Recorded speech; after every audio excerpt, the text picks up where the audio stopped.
ձեզ։ Ինչ է ժամանեց մոտ։ Թեմայի կրկնություն է Հայաստանի Հանրապետության մարզերը։ Քարտեզը, մարզերը, ճամփորդել Հայաստանում։ Պատրաստես մոտեցիր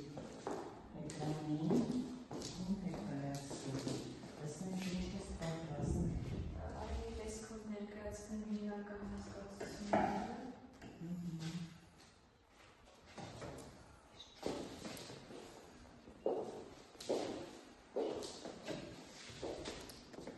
Հիմնական հասկացությունը հին մարզեր,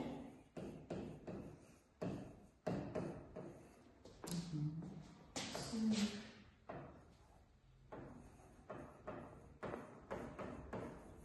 տավուր, բնակչություն, աշխարհագրական հիմք,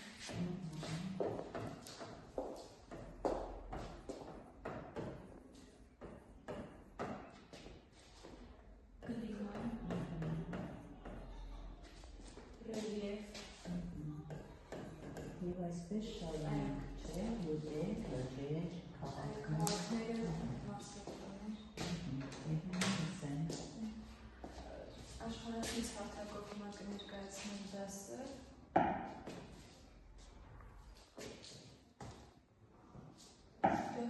պատրաստ ներկայացվում է Հայաստանի Հանրապետության քարտեզը, առանձին մարզերը երևում են, ընդհանուր Հայաստանի Հանրապետությունը բաժանված է 10 մարզերի, այստեղ Տավուշի մարզն է, Իջևան մարզկենտրոն, Տավուշի մարզը Հայաստանի Հանրապետության ամենաանտառապատ մարզն է, այստեղ Սյունիքի մարզը, այս հատվածում, Կապանը մարզկենտրոն, Սյունիքի մարզն ուրբանիզացիան մակարդակով է ամենաբարձրը Հայաստանի մյուս մարզերի համեմատ, Կոտայքի մարզը, որ Հայաստանի Հանրապետության միակ մարզն է, որ արտաքին սահմաններ չունի այլ երկրների հետ, Լոռու մարզը, որ ամենաշատ է քաղաքների թվով 8 քաղաք, Արմավիրի մարզը, մարզկենտրոնը Արմավիր, տարածքով ամենափոքր մարզն է, և այստեղ Արարատի մարզ, Արարատ Արտաշատ մարզկենտրոնով, Վայոց ձորի մարզը, Եղեգնաձոր մարզկենտրոն։ Իսկ հիմա Միլենա, կարող ես առանձին ներկայացնել մարզերը փիներով։ Արդեն կային պատրաստված փիներ, այստեղ բացել եմ Տավուշի մարզի վերաբերյալ փինը, այժմ ներկայացնեմ Տավուշի մարզի մասին տեղեկություններ։ Տավուշի մարզը գտնվում է Հայաստանի Հանրապետության հյուսիս-արևելքում, ամենաանտառապատ մարզն է, տարածքի 9%-ն է զբաղեցնում, տարածված են լեռնանտարային, մարգագետնատափաստանային, լեռնամարգագետնային դաշնավուն հողեր։ Մարզի տարածքում հայտնաբերված են կրաքարի այնտեղ, բազալտի պաշարներ, այստեղ զբաղվում են փայտամշակությամբ, ինչպես էլ գորգագործությամբ հենց մարզկենտրոն Իջևանում։ Ներկայացնենք Լոռու մարզը։ Լոռու մարզը գտնվում է Հայաստանի Հանրապետության հյուսիսում, ամենաշատ քաղաքներ ունեցող մարզն է, 8 քաղաք, այստեղ է գտնվում Հայաստանի Հանրապետության երրորդ խոշոր քաղաքը, Վանաձորը, որ մարզկենտրոնն է հենց, ուրբանիզացիան մակարդակով ավելի բարձր, մինչև 59%, այսինքն Սյունիքի մարզից հետո երկրորդն է, Մյակի մարզը գտնվում է տարածքի հյուսիս-արևմտյան հատվածում, սահմանագից է պետական սահմանում, այսինքն Թուրքիայի Հանրապետության և Վրաստանի Հանրապետության հետ, տարածքի 9%-ն է կազմում, խոշոր մարզկենտրոնը Գյումրին է և խոշոր քաղաքը և երկրորդն է Երևանից հետո Գյումրին։ Վայոց ձորի մարզը գտնվում է Հայաստանի Հանրապետության հարավային մասում, մարզում ամենախոշոր գետը Արփան է, այստեղ հայտնի է իր հանքային ջրերի պաշարներով, մեկը հենց ջերմուկի հանքային բուժիչ ջրերը։ Արագածոտնի մարզը գտնվում է տարածքի արևմտյան հատվածում և մակերեսով 9.3% է զբաղեցնում Հայաստանի Հանրապետության տարածքում։ Քաղաքներում է ապրում մարզի բնակչության մոտ 21%-ը, ինչը փաստում է, որ գյուղաբնակների թիվը ավելի բարձր է եւ ամենագյուղաբնակ մարզն է հենց։ Մարզի գետային ցանցը խիտ չէ, այստեղ հայտնի են 4 սարահարթերը, Արագած լեռը, որ այստեղ է գտնվում, ամենախոշոր գետը այդ Քասախն է, Մեծամորի վտակը, Սյունիքի մարզը գտնվում է Հայաստանի Հանրապետության հարավ-արևելյան հատվածում, Մակերեսով երկրորդն է Գեղարքունիքի մարզից հետո, քաղաքային բնակավայրերը թվով 7-ն են, Լոռու մարզից հետո երկրորդն է, այստեղ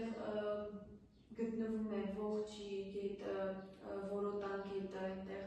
Մեղրի գետը։ Իրենա շատ լավ ներկայացրեցիք մարզերը, հիմա փորձենք ամփոփենք ստացած գիտելիքները քույզից հարթակով։ Ես բացել եմ քույզից հարթակը,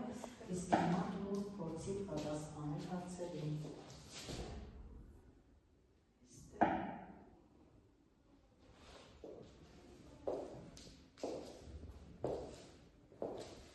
Առաջին հարցը հանքաինժեների արտադրությամբ առաջատար մարզեր են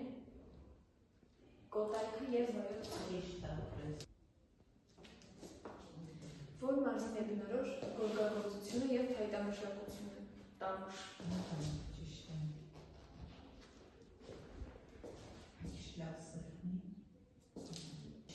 Տրված մարզերից որը միայն մեկ մարզի հետ ունի ընդհանուր սահման։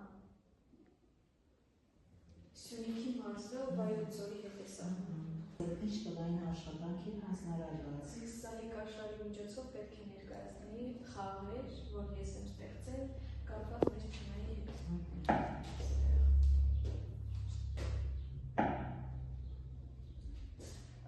Վերնագիրը ուսումնական խաղեր դեպի զարգացող միտք ու զվարճալի կրթություն կապված են հենց Հայաստանի Հանրապետության մարզերի հետ։ Խաղեր ստեղծելու հիմնահատը ինչպես կարող է խաղը նպաստել ուսուցման արդյունավետությանը, զարգացմանն ու ներգրավվածությանը։ Նպատակ աշխատանքի նպատակն է բացահայտել խաղերի ուսուցման խթանող ազդեցությունը, ձևավորել ինքնուրույն եւ կրթական գործում ակտիվ մասնակցություն ունեցող սովորողների խումբ, զարգացնել ստեղծագործական որոնողական հմտություններն, ապահովել կյանքակրթություն իրական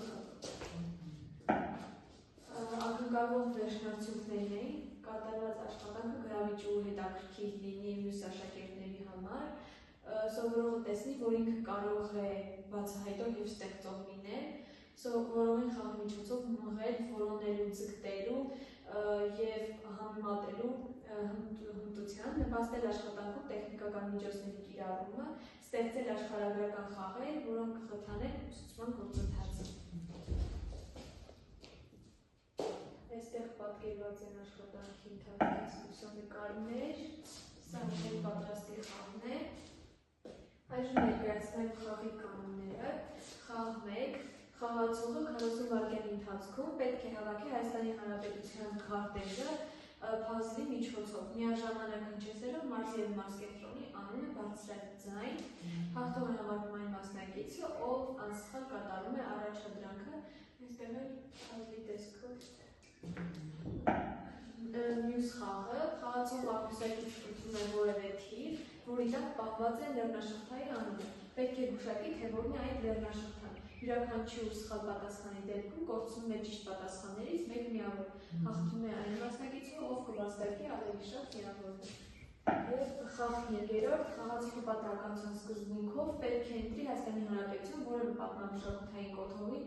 QR կոդը, տեղադրի համապատասխան մարզի տարածքում եւ միասին դիտեք տեսանյութը։ Շնորհակալություն Միլենա, շատ լավ ես աշխատել։ Այսօր ստանում ես 9 միավոր, որպես տնային հանձնարարություն հիմա տեղավորվի։ Հաջորդ ջանվա համար դեռևս մեծ մտածելությունը շարունակում է, ուրվագծային քարտեզով վերացնում համապատասխան էջը Հայաստանի Հանրապետության մարզերով յուրաքանչյուր այլ քո կատարած աշխատանքը ուրվագծային քարտեզի վրա կլրացնես մյուս ջանվա համար եւ շտեմանան առաջինից էջ 358-ից մինչև 364-ը Հայաստանի մարզեր։ Քեզ տան առաջադրանքներ կպատասխանես տնային աշխատանքի տեղ։